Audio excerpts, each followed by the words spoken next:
Hello, I'm Gimlet. I'm surfing on swaying tectonic plates of our Earth. Would you guess the city where I'm located? I can help you out with 3 clues.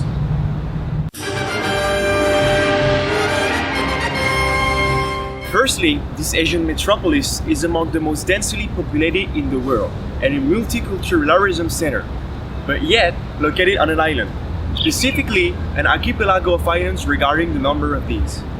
Despite this extreme density, nature is never that far to get some fresh air.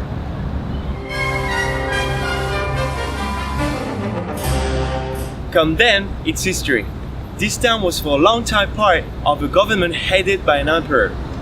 Under the yoke of a 4-year military occupation, following a massive bombing in the wake of the Second World War, its political regime has evolved a lot since.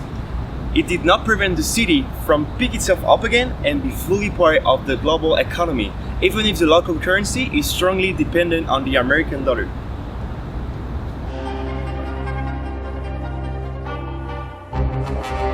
Finally, entertainment. Due to its extreme density, leisures and equipments are numerous in order to amuse people.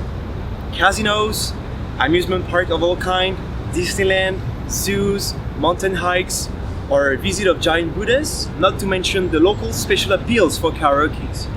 It allows its cultural influence to grow to the point to have had the privilege to host some of the Olympic Games trials.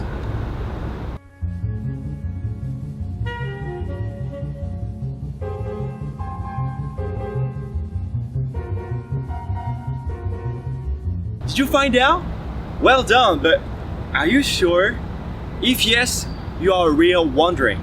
For those of you who don't have it, you still have somewhere to go. Whatever it be, let's go together explore. Wanderings? Let's hit the road.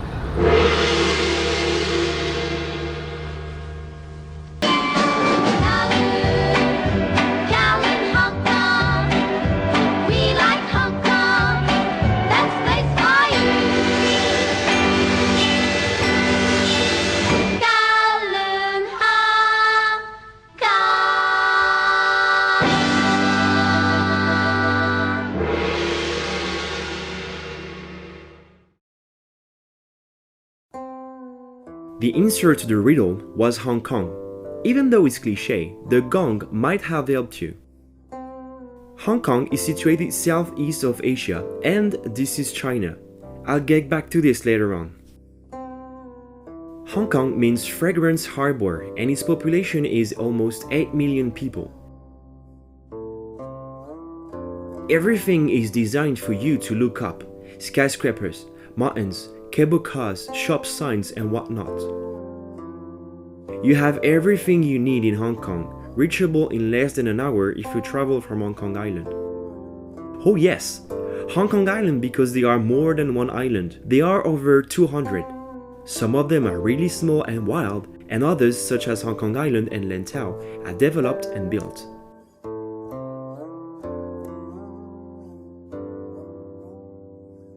Hong Kong also includes the New Territories on the continent, which is 70% of the surface area.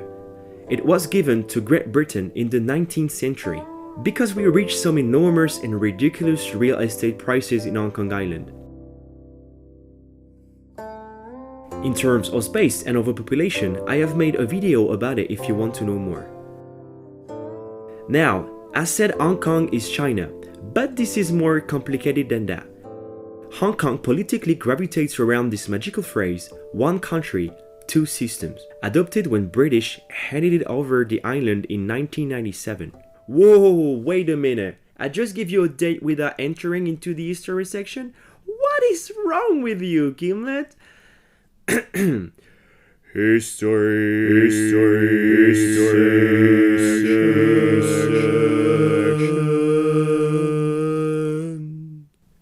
section.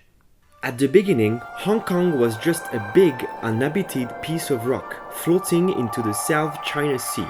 Like most rocks, they float. Until a mystical foreteller Bai in the 13th century saw in his prophecy thousands of lights sparkling in the night and 10,000 ships sailing into the port. His vision will come true, but it will take time. Nothing much happened until a century after. around 1300. A princess from the Song dynasty came south. She was escaping from the Mongolians, along with a prince that belonged to the same dynasty. Incredible but actually true, they were the first migrants of Hong Kong. Now, if you allow me, let's jump in time when British made Hong Kong their territory. As you may know, at that time England owned India. India was cultivated opium, a drug made from the seeds of a red flower, and that wanderings was the core of China's problems. Opium became very popular in China, to even have the privilege to be named rare commodity among the wealthy community. But Chinese government didn't approve this, so one day they destroyed 20,000 opium boxes in a public square. England took this act very seriously and went to war.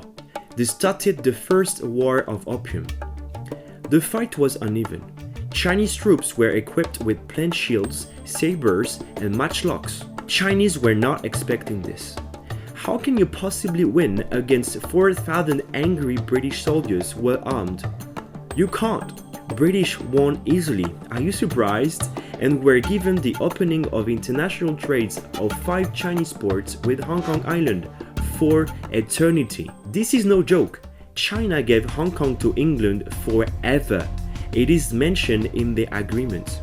Nevertheless, England wanted more, as always, and as if it wasn't enough. So French and Englishmen marched on Beijing in 1856. They defeated China again with only 3,000 men. Another greedy agreement was adopted in 1898. Opium trade was legalized and England obtained all the islands around Hong Kong and the new territories north of Hong Kong. That lasted until 1997, the end of the pact. Then the catchphrase "one country, two systems" were put in place. It supposedly says that the social and economic systems will remain unchanged for 50 years. Everyone has a different opinion about this politic, but Hong Kong can still be proud about its enormous growth during British colonization. It inspired many cities around the world, especially in China, which is taking it as a model. That is the first time on the channel that we talk about such a big, populated, having an influence over the world city. That's why all that I will say will be totally subjective, and I know there's tons of other things to experience, but I just don't have time or budget to make an hour-and-a-half film. So I picked these followings for you, Wanderings. Let's go.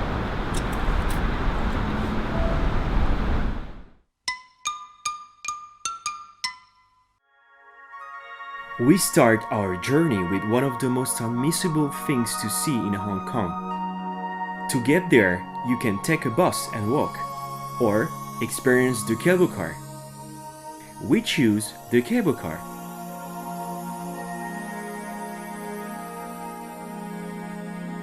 True, it is too risky, but when you ride them, you soon understand the reason of it.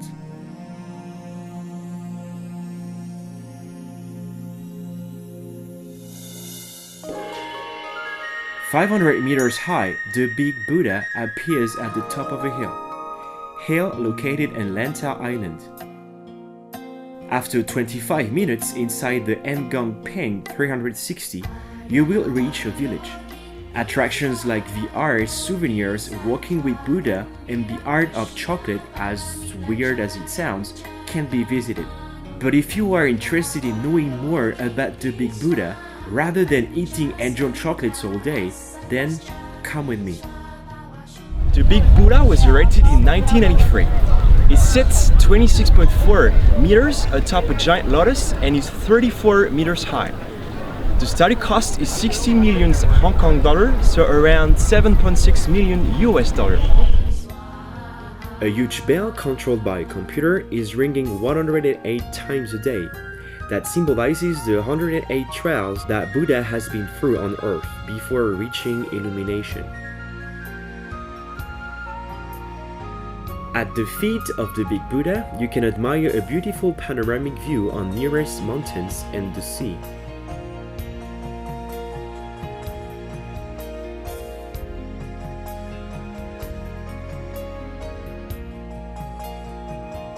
What you can also visit is a vast Buddhist monastery that welcomes more tourists than monks, the monastery Polin, but certainly not unimpressive and colorless. It is all new and pleasurable to the eyes and the ears in my case.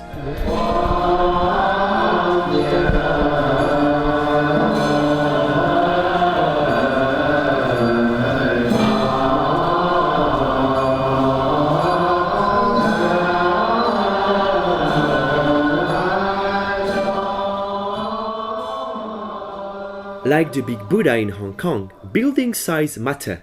Maybe not only buildings. Anyway, would you like to know how high they are and which one is winning the competition so far? Here are the top 3 of the highest buildings in Hong Kong. 1. International Commerce Center, or ICC, 484 meter, situated in Kowloon Quarter, achieved in 2010. It's there that you can take a bath in the prestigious, pricey swimming pool of the Ritz-Carlton, 118th floor. It is one of the highest swimming pools in the world. 2. IFC, or 2 International Finance Center, 412 meter, composed of 88 floors. It opened in 2003, and this building is featured in Batman the Dark Knight movie by Christopher Nolan. And in 3rd position, Central Plaza, built in 1992, 373.9 meter, very sharp. After dusk, the bright neon roads at the top of the building change colors each quarter hour and lighten around vast plaza lobby and palm trees. Unquestionably the most complete museum in Hong Kong. That was what I was trying to say before a noise came in. Here we are traveling through ages, from Neolithic ages until nowadays.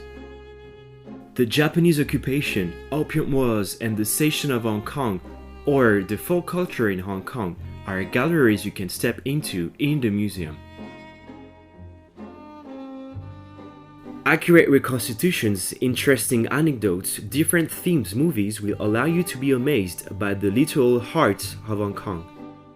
Besides, the price is 10 Hong Kong dollar for a regular admission ticket and 5 Hong Kong dollar reduced, which are €1.50, in fact, ridiculously low.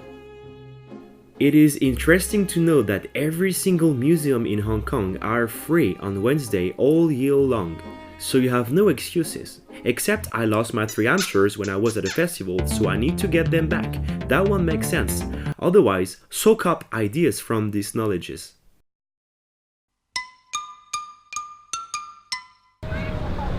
Avoid going during sunny weekends because of its popularity. The name, Repulse Bay, is coming from a time when the beach was infested by pirates. To fight them, one British battleship, the HMS Repulse, was sailing. The name remained afterwards. One amusing story comes from this building. Everyone relayed that this giant hole in the middle was made after the inauguration of the building, because they forgot to let pass the dragon coming from the mountain and he helped them dispel bad spirits. I am still waiting for this dragon to show up. I advise them to put another inauguration, maybe to invite him. What do you think? Anyway, Repulse Bay is a very nice and clear beach where you can find all the public and shopping amenities that you are looking for. Furthermore, as things wasn't excited enough, you can find at the end of the southeast beach a Taoist shrine. Like if someone wanted his place of worship there along the beach. Very colorful, unique to see close to a coast side.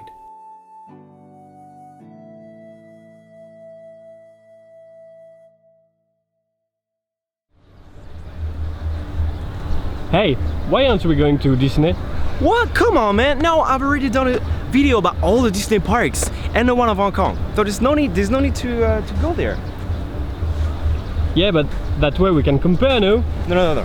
There is plenty of things to see in Hong Kong, so we don't need to go to Disney all the time, like Hong Kong Disney. No, there's no way I'm going there. There is no way we're going there. No way.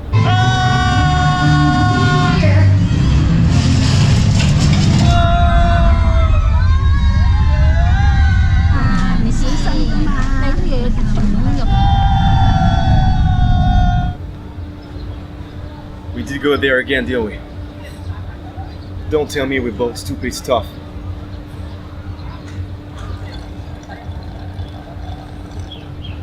Damn it!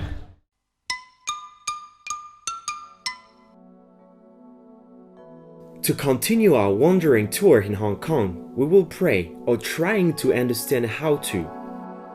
The 6 Yuan Wong Tai Sin Temple seems to be the perfect spot to unlight incense and bow.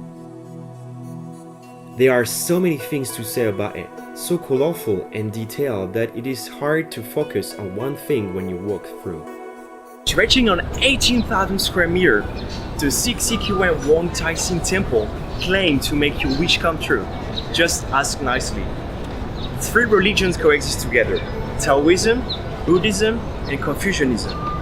The image of God in the main temple was brought to Hong Kong from the Guangdong province in 1915 and was initially set in the Wan Chai Temple. The temple was erected in 1973 and dedicated to Wong Tai Sin, a man who would have obtained a potion from an immortal which could cure every sicknesses. Then it has become God of the sick, and the term Wong Tai Sin is sometimes used to describe someone generous. On the other hand, 6 represent spirituality, tranquility, intuition. Together, they are making a word long enough for your tongue to twist, but above all, it is one of the most visited temples in Hong Kong.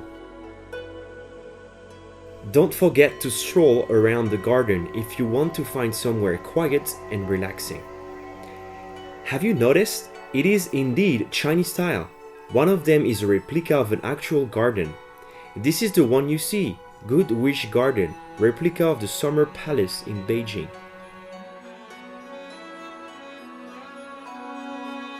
I got back on track by saying Hong Kong offers a lot of hiking tracks. Okay, that was a terrible joke and transition. My apologies. If you ask to a Hong Kongese what would be his favorite activity, 90% of the time he or she will say hiking. There are, despite urbanization, part of islands that are still in natural state or slightly urbanized. We can name, for example, Dragon's Back, hard hike between rocks and seas with if you stop in Shako Peak at 284 meter height, it's definitely worth it. But we are going to see one that you have to do once in a lifetime.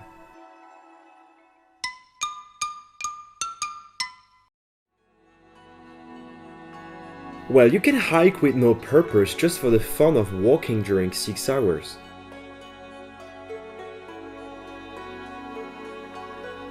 But you can also usually end your hike with a nice, breathtaking view of all Hong Kong.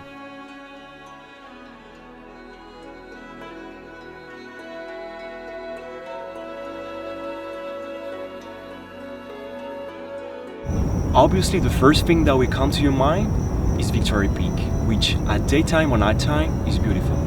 However, since we are wanderings, I recommend you to go to Lions Rock so you can enjoy an amazing view on Hong Kong Island and Kowloon onwards.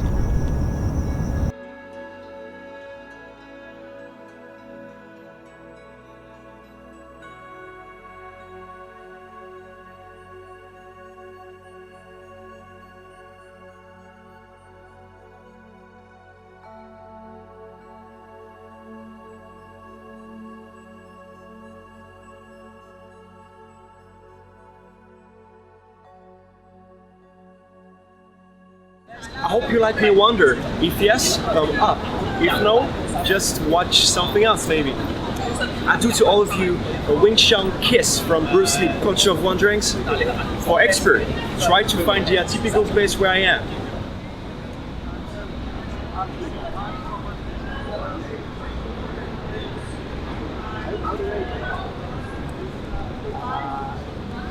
Now, it's your time to share and wander.